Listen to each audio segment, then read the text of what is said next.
ಶಿಡ್ಲಘಟ್ಟ ನಗರದ ಕಾಂಗ್ರೆಸ್ ಭವನದಲ್ಲಿ ನಡೆದ ಕಾಂಗ್ರೆಸ್ ಕಾರ್ಯಕರ್ತರ ಪೂರ್ವಭಾವಿ ಸಭೆಯಲ್ಲಿ ಮಾತನಾಡಿ, ಡಿಕೆಶಿಯವರು ಮುಖ್ಯಮಂತ್ರಿಯಾಗಿ ಅಧಿಕಾರ ವಹಿಸಿಕೊಂಡಿದ್ದು ಅದರ ಸಂಭ್ರಮಾಚರಣೆಯನ್ನು ಜೂನ್ 10ರಂದು ಬುಧವಾರ ಶಿಡ್ಲಘಟ್ಟದ ಕಾಂಗ್ರೆಸ್ ಭವನದಲ್ಲಿ ಆಚರಿಸೋಣ ಎಂದು ಕಾಂಗ್ರೆಸ್ ಉಚ್ಚಾಟಿತ ನಾಯಕ ರಾಜೀವ್ ಗೌಡ ಹೇಳಿದರು.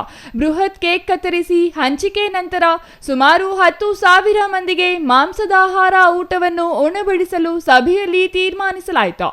ಕೆಪಿಸಿಸಿ ಅಧ್ಯಕ್ಷರಾಗಿ ನೇಮಕವಾದ ಬಿಕೆ ಹರಿಪ್ರಸಾದ್ ಕೂಡ ನನಗೆ ತೀರಾ ಆತ್ಮೀಯರಾಗಿದ್ದು, ಬಿಕೆ ಹರಿಪ್ರಸಾದ್ ನನ್ನ ರಾಜಕೀಯ ಮಾರ್ಗದರ್ಶಿಗಳಾದ ಸಚಿವ ಕೆಎಚ್ ಮುನಿಯಪ್ಪ ಕೆಪಿಸಿಸಿ ಕೆಲ ಪದಾಧಿಕಾರಿಗಳನ್ನು ಸಂಭ್ರಮಾಚರಣೆ ಕಾರ್ಯಕ್ರಮಕ್ಕೆ ಆಹ್ವಾನಿಸುವುದಾಗಿ ತಿಳಿಸಿದರು.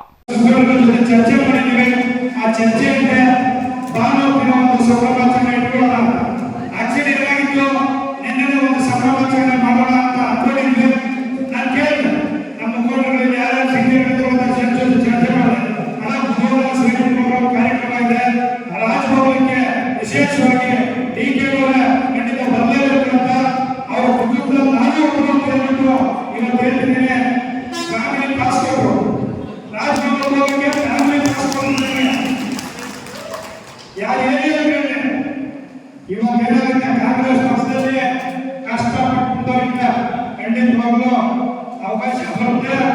ಒಳ್ಳೆ ಸುಸಂದರ್ಭ ಬಂದಾಗ ಯಾರು ಪಕ್ಷಗಳಲ್ಲ ಅದರಿಂದ ಡಿಕೆ ಅವರನ್ನು ನೋಡಿದ್ದೀವಿ.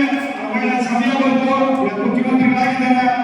ಇವತ್ತು ಇಲ್ಲಿ ಕಾಂಗ್ರೆಸ್ ತುಂಬಿದೆ ಅಂದ್ರೆ ನಮ್ಮ ಉತ್ಸವಕ್ಕೆ ಒಂದು ಏನು ಆಗೋದು, ನಾವೆಲ್ಲರೂ ಸಂಭ್ರಮಾಚರಣೆಗೆ ಖಂಡಿತವಾಗ್ಲೂ ನಾವು ತಿಳ್ಕೊಂಡ್ರೆ 10,000ಕ್ಕೂ ಹೆಚ್ಚಿನ ಜನ ಆ ಸಂಭ್ರಮಾಚರಣೆಗೆ ಸೇರಬೇಕು ಅನ್ನೋ ಉದ್ದೇಶದಿಂದ ಇವತ್ತು ಪೂರ್ವಭಾವಿ ಸಭೆ ಕರೆದಿದ್ದೇವೆ.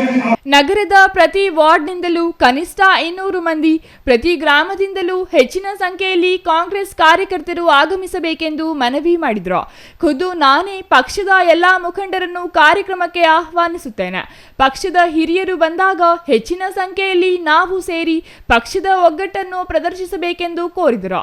ಸಂಭ್ರಮಾಚರಣೆಗೂ ಮುನ್ನ ಮುಖ್ಯಮಂತ್ರಿ ಡಿಕೆಶಿ ಮತ್ತು ಕೆಪಿಸಿಸಿ ಅಧ್ಯಕ್ಷ ಬಿಕೆ ಹರಿಪ್ರಸಾದ್ ಅವರ ಭೇಟಿಗೆ ಸಮಯ ತೆಗೆದುಕೊಳ್ಳುತ್ತೇನೆ. ಶಿಡ್ಲಘಟ್ಟದಿಂದ 1,000 ಮಂದಿ ಕಾಂಗ್ರೆಸ್ ಮುಖಂಡರು ಕಾರ್ಯಕರ್ತರು ತೆರಳಿ ಅವರಿಬ್ಬರನ್ನು ಅಭಿನಂದಿಸಿ ಬರೋಣ ಎಂದರು. ಛಾಯಾ ರಮೇಶ್, ಸಿಟಿವಿ ನ್ಯೂಸ್, ಶಿಡ್ಲಘಟ್ಟ.